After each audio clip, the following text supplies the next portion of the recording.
संसद में इस बार विपक्ष मजबूत है तो पीएम मोदी भी इस बार एक्शन मोड में ही नजर आएंगे और इसकी एक झलक दिख भी चुकी है। लोकसभा चुनाव के बाद पहले संसद सत्र का आयोजन हुआ। सांसद शपथ लेते इससे पहले पीएम मोदी ने मीडिया से बात की और कहा कि पहली बार नई संसद में शपथ समारोह होगा। इसके साथ ही पीएम मोदी ने 50 साल पहले कांग्रेस के उस जख्म को फिर से हरा कर दिया जिसको लेकर बीजेपी कांग्रेस को हमेशा घेरती है। आपको याद हो कि चुनाव में बीजेपी के 400 पार के नारे पर विपक्ष संविधान बदलने का आरोप लगाती रही और आज पीएम ने सदन की कार्रवाई से पहले आपातकाल का जिक्र करते हुए कहा कि उस समय देश को जेल खाना बना दिया गया था। आज हम 24 जून को मिल रहे हैं, कल 25 जून है। जो लोग इस देश के संविधान की गरिमा से समर्पित हैं, जो लोग भारत की लोकतांत्रिक परंपराओं पे निष्ठा रखते हैं, उनके लिए 25 जून न भूलने वाला दिवस है। कल 25 जून को भारत के लोकतंत्र में जो काला धब्बा लगा था, उसके 50 वर्ष हो रहे हैं। भारत की नई पीढ़ी इस बात को कभी नहीं भूलेगी कि भारत के संविधान को पूरी तरह नकार दिया गया था। संविधान के लीरे लीरा उड़ा दिए गए थे, देश को जेल खाना बना दिया गया था, लोकतंत्र को पूरी तरह दबोच दिया गया था। इमरजेंसी के ये 50 साल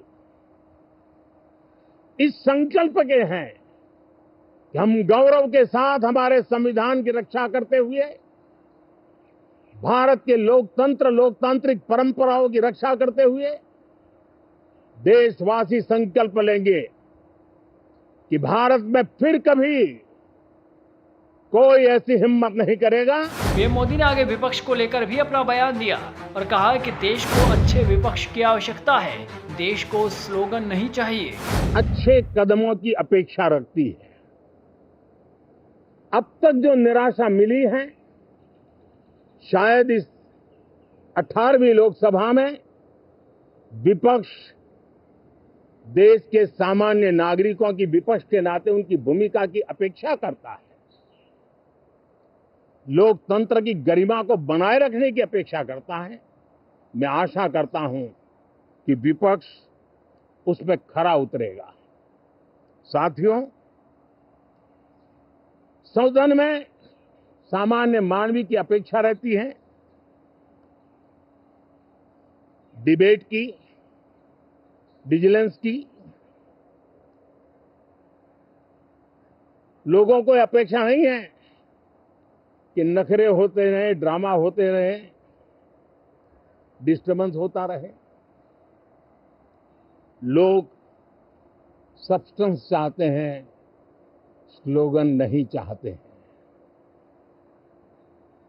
देश को एक अच्छे विपक्ष की आवश्यकता है, जिम्मेवार विपक्ष की आवश्यकता है और मुझे पक्का विश्वास है कि इस 18वीं लोकसभा में हमारे जो सांसद जीत करके आए हैं, वो सामान्य मानवीय की इन अपेक्षाओं को पूर्ण करने का प्रयास करेंगे। बता दें कि पीएम मोदी ने इस दौरान ये भी कहा कि 18वीं लोकसभा में युवा सांसदों की संख्या अच्छी है।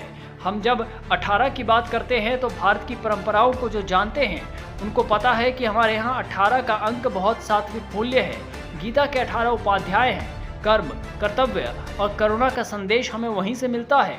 पुराणों की संख्या भी 18 है। उन्होंने कहा कि 18 का मूलांक 9 है और ये पूर्णता का प्रतीक है। Bureau report, political panchayat.